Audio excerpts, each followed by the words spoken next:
Bonsoir mesdames, messieurs et bienvenue à Perspective Hebdo. Les congrès eucharistiques internationaux ont lieu depuis 130 ans, tous les 4 ans et dans différents continents. Ils ont pour but de célébrer et d'approfondir un des aspects du mystère de l'Eucharistie. En 2008, le congrès eucharistique international se tenait à Québec, qui fêtait aussi les 400 ans de l'arrivée des premiers missionnaires en Nouvelle-France. Il avait pour thème l'Eucharistie, don de Dieu pour la vie du monde. Cette année, le congrès eucharistique international a lieu à Dublin, en Irlande, du 10 au 17 juin 2012. Le thème est l'Eucharistie, communion avec le Christ et entre nous. Comme il est organisé au moment du 50e anniversaire de l'ouverture du Concile Vatican II, ce thème est en lien avec ce 50e. La réflexion porte sur un texte du Concile Vatican II, Lumen Gentium, Lumière des Nations, au paragraphe 7. Dans la fraction du pain eucharistique, nous avons réellement part au corps du Seigneur et nous sommes élevés à la communion avec lui et entre nous. Parce qu'il y a un seul pain, nous ne sommes qu'un corps, malgré notre grand nombre, attendu que tous nous recevons notre part de ce pain unique. Ainsi tous nous devenons membres de ce corps et respectivement membres les uns des autres. Durant toute cette semaine, des catéchèses, des célébrations, des temps d'adoration, des événements culturels, des rencontres et des ateliers sont offerts aux participants qui viennent du monde entier. À quelques semaines de ce congrès, nous avons la joie d'accueillir le Père Kevin Doran, secrétaire général de ce 50e congrès eucharistique, pour nous en parler. Bonsoir, Père Kevin Doran. Bonjour. Oui, merci de revenir puisque vous êtes venu nous en parler plusieurs fois, mais c'était assez court. Alors là, nous avons un peu plus de temps pour parler du congrès eucharistique qui est dans quelques semaines. Donc, Dublin a déjà reçu un congrès eucharistique il y a 80 ans pour fêter l'arrivée de Saint Patrick. Et là, cette année, c'est quand même différent. Alors, comment vous vous préparez à ce congrès? Nous préparons très rapidement maintenant parce que nous avons seulement 8 semaines. Mais la préparation a commencé il y a 3 ans. Et depuis 2 ans, nous avons fait une catéchèse dans beaucoup des paroisses autour de l'Irlande. Et spécialement, on voulait inviter aux gens de réfléchir plus profondément à 4 moments dans la célébration eucharistique. L'assemblée, l'écoute à la parole de Dieu, la fraction panis, la fraction du pain, fraction du pain, et puis la mission qui est le fruit de l'Eucharistie. Oui, donc les gens ont eu régulièrement des rencontres depuis 3 ans? Oui, on a préparé dans notre bureau, dans notre équipe pastorale, et puis on a distribué cette catéchèse sur une CD-ROM à toutes les paroisses en Irlande. Oui, d'accord. Et puis aussi, les jeunes ont participé à un pèlerinage de la cloche, c'est ça aussi? La cloche est symbole de l'invitation spécifiquement à l'Eucharistie, et nous avons senti le besoin d'avoir quelque chose un peu physique que les gens peuvent toucher avec leurs mains, comme dit Saint Jean dans son première lecture, son première lettre. La cloche est partie en visite dans toutes les paroisses, dans beaucoup d'écoles, les hôpitaux, partout dans l'Irlande. Il est allé aussi à Lourdes pour le pèlerinage diocésain de Dublin et à Rome pour le fête de Saint Patrick. Oui, au mois de mars, oui. De cette manière, on apporte le congrès au Saint-Père, même si le Saint-Père ne peut pas venir à Dublin. Oui. Alors justement, nous allons regarder le clip vidéo de promotion que vous avez réalisé pour nous mettre un peu dans le bain. I invite you all to join me in praying for the success of the next International Eucharistic Congress, which will take place in 2012 in the city of Dublin. Welcome to Dublin. Our vibrant, busy and multicultural capital city will play host to the 50th International Eucharistic Congress. Well, it's an important event for the Church in Ireland, important event for the Church around the world. If you look at the Acts of the Apostles, when they describe the early Christian community, they always begin with saying they gathered. And out of that sense of gathering came a particular lifestyle, which is a lifestyle of communion, of sharing. We are inviting you to join us and thousands of others for this exciting event in June 2012. Join us to learn more about our Catholic faith and join in the spirit, the fun and the friendship of our city and country. Dublin is the largest city in Ireland, with a population of over 1 million people, mostly young people. This is a city of history. This is a city of culture. This is a city of faith. This is a city of business, This is a city famous for its entertainment shopping, food. and, of course, for its sport. The Eucharistic Congress runs for a full week, from the 10th to the 17th of June. The Church in Ireland is a living church. It traces its roots right back to the 5th century. But it also seeks to respond to the call of Christ now in our own time. We all have a part to play in that. In this city and country, with its rich and vibrant roots of Catholic faith, we invite pilgrims to pray with us. Look forward with us and encounter Jesus with us. The International Eucharistic Congress will see Catholics come together in communion to pray, share, discuss, explore and deepen their faith. In Ireland, parishes and dioceses have already begun the journey of preparation. I think the Congress is going to give people from the west of Ireland a great opportunity to celebrate their faith with everybody from Ireland and also welcome those coming from all over the world. We have to be getting down to business now, making sure that we make spiritual preparation in the diocese, in every diocese. And this place is a centre of pilgrimage, and this is one of the places where we hope to have preliminary gatherings and so on. We would like to have a Eucharistic Congress which is one very much of our times, but also which will make us critically examine some of the things about our times and to try and see what a church of communion would mean in its relationships with people within the church and its relationship with the wider society in which we live. The week-long series of events will see speakers from the Universal Church explore and deepen our faith and communion with each other. It will be a chance for us to find out more about just what it means to us to be part of a living church. The Congress will culminate with an open-air Mass here in Ireland's premier stadium, Croke Park, on June 17th, which will be shared live around the world. We are looking forward to sharing with you just what is best about our church, our city, our country. And as hosts, we are planning a series of special events and celebrations. Join us. Biggie Lynn.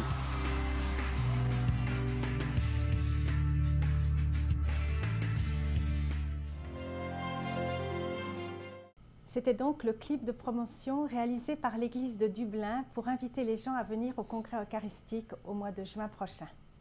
Donc dans ce clip, vous parlez du fait que l'Irlande est un pays catholique depuis 15 siècles, mais qu'en même temps, Dieu appelle toujours aujourd'hui, c'est toujours nouveau. Oui, c'est exactement ça. Et même si nous avons eu, par exemple, le congrès eucharistique en 1932, l'Irlande est différente. La manière dans laquelle nous sommes invités à vivre notre foi est différente. Les défis de chaque jour. Et à chaque moment, on nous invite à redécouvrir l'appel du Christ. Oui, c'est toujours à faire. Et donc là, comment va se dérouler exactement le congrès, le thème donc, et la communion, et comment est-ce que ça va se faire pour toutes les jours, chaque jour? OK. Il faut peut-être expliquer au commencement que la communion n'est pas seulement une chose.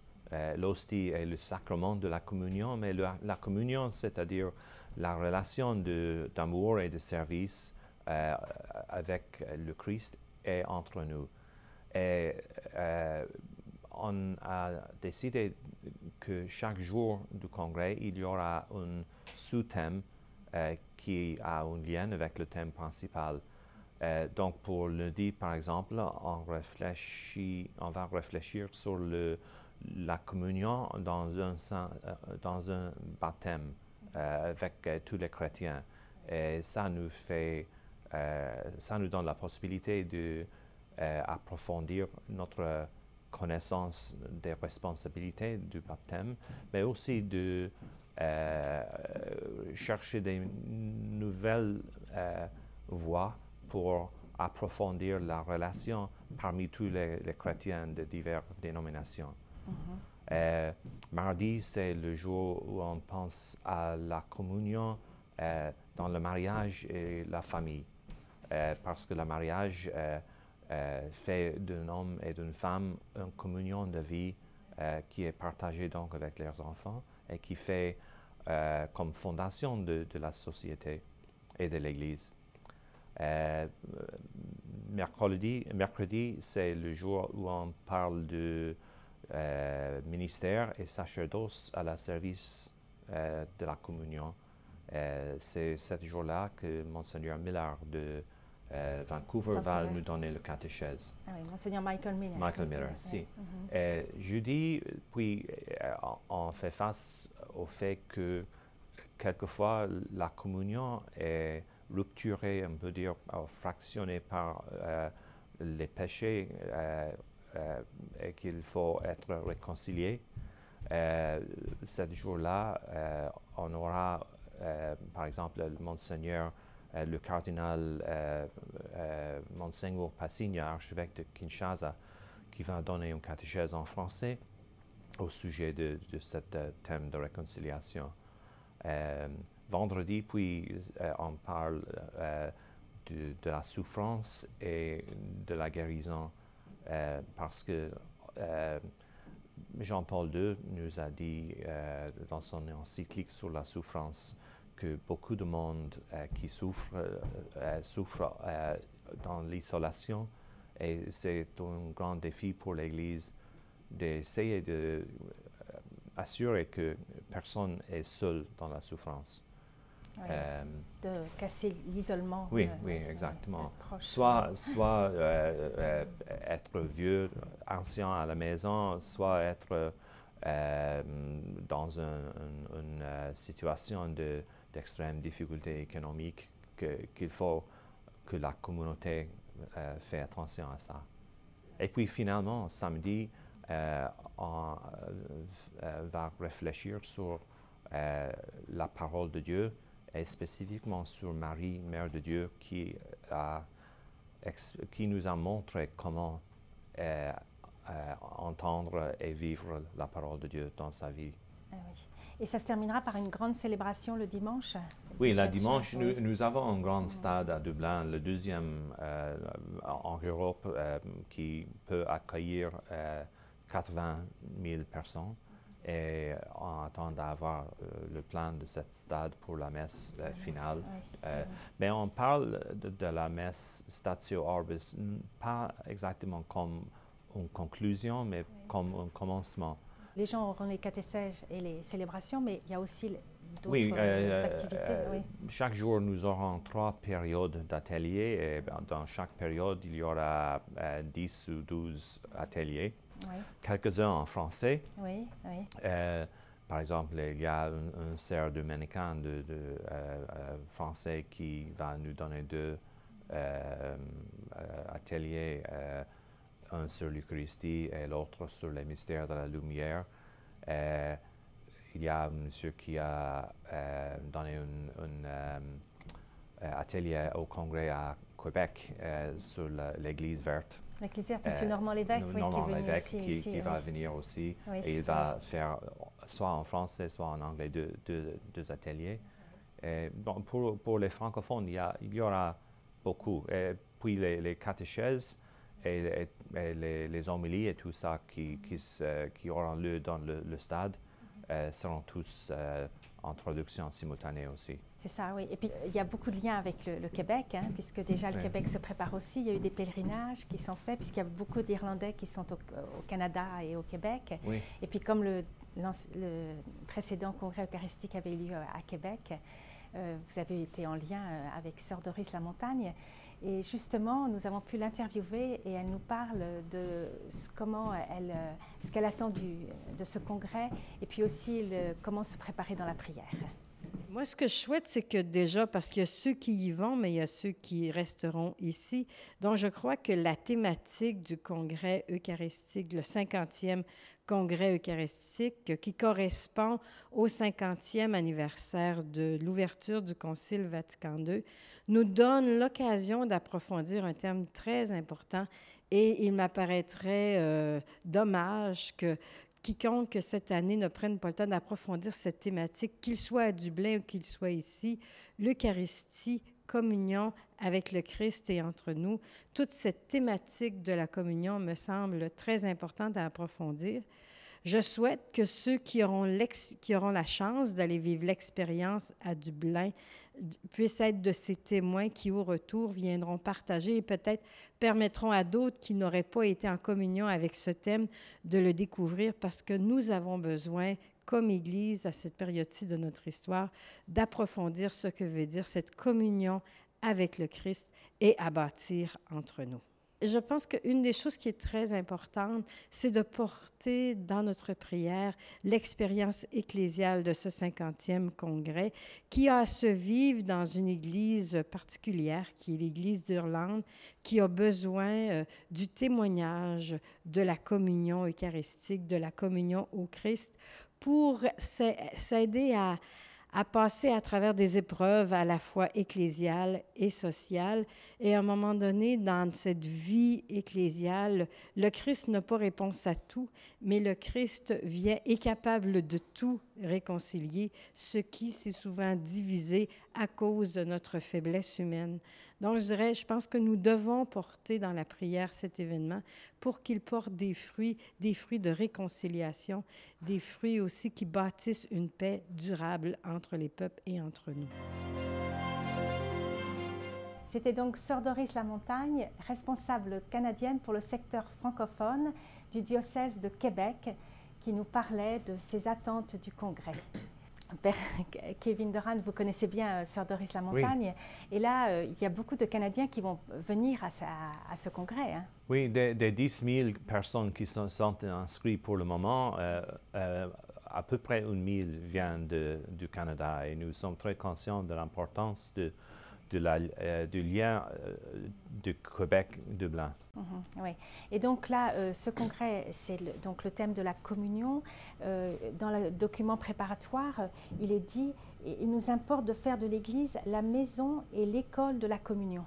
Hein, oui, c'est parce que le problème, quelquefois, c'est qu'il y a des personnes qui viennent à l'Église pour avoir la messe et puis pour revenir chez eux, mais qui de temps en temps pensent à l'Église, spécialement peut-être dans les zones urbaines, comme un lieu de service. On peut venir, on a le plein de quoi, et puis on retourne chez soi. Pour nous, c'est important que l'Église soit un lieu de communion où tout le monde peut ensemble approfondir la relation avec le Christ et avec ça, la relation un avec les autres. Oui. Et donc, à ce congrès aussi, il y a une grande... ça se prépare avec plein de gens du monde entier, hein, et il va y avoir plusieurs personnes de l'Église du Moyen-Orient. Il y a Monseigneur Chomali qui vient. Oui, Monseigneur Chomali vient comme délégué national des chrétiens arabes. Oui, il est l'évêque auxiliaire de Jérusalem. De Jérusalem, mais son chef, l'archevêque Fouad Toual, patriarche latin de Jérusalem, va célébrer la messe le vendredi avec l'ancien des malades.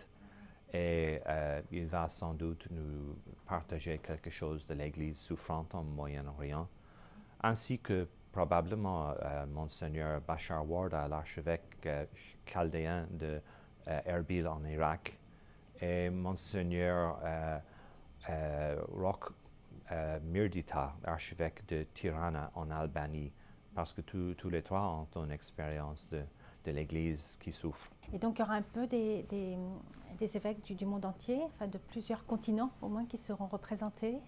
Oui, nous sommes très contents d'avoir des évêques avec pèlerins qui viennent de Taïwan, Corée, Thaïlande, les Indes, El Salvador, Zambia, Pérou, partout dans le monde. Partout dans le monde, oui. Donc ça crée déjà une communion déjà. Oui, exactement. Pour moi, je pense que c'est après le congrès qu'on va avoir le sentiment que nous sommes plus proches maintenant que nous étions avant. Parce que même si tout le monde revient chez soi, on porte un peu du congrès avec eux. Oui, et puis l'Église d'Irlande vit une crise difficile là qui est en train de se terminer, mais qui est un processus là de réconciliation. Et donc, est-ce que vous sentez le soutien aussi des autres églises? C'est très important de savoir qu'il y a deux moyens de voir l'arrivée des gens. Normalement, on pense à l'Irlande comme un lieu qui accueille beaucoup volontiers les personnes qui viennent. Il y a une tradition d'accueil chaleureux. Oui, et puis de musique aussi. De beaucoup, oui, tout ça. Mais il est important de ne pas manquer ce que portent ceux qui viennent. La foi, spécialement la foi jeune qui vient de beaucoup de pays, qui va nous aider à revivre notre jeunesse chrétienne peut-être. Et là, les jeunes, il va y avoir des activités spéciales pour eux? Oui, nous avons décidé d'avoir un espace jeune qui est nommé pour Chiara Badano, un jeune Italien qui est mort à l'âge de, je pense, 17 ans, quelque chose comme ça, mais qui était bien connu comme une personne très proche à ceux qui avaient des difficultés, ceux qui souffrent de l'injustice. Et pour nous, le défi de l'espace jeune, comme pour tous ceux qui travaillent avec les jeunes, est que nous ne savons pas exactement s'ils viennent ou pas, parce qu'on ne nous indique pas. On pense que probablement ils vont venir. On a un programme très intéressant et il faut attendre avec patience. Donc là, c'est toujours comme ça. Dans les derniers mois, les dernières semaines, les préparatifs s'intensifient et il y a encore beaucoup de points d'interrogation. Oui. Exactement. Est-ce qu'il y a d'autres choses que vous voulez nous partager pour ce congrès? Une chose qui peut être intéressante pour beaucoup de monde, c'est que à côté du programme du congrès, sur le site du congrès à l'RDS, nous avons dans la ville de Dublin 20 églises où nous avons des diverses expériences de prière, des concerts, des témoignages. On peut donc visiter un peu Dublin et faire partie du congrès.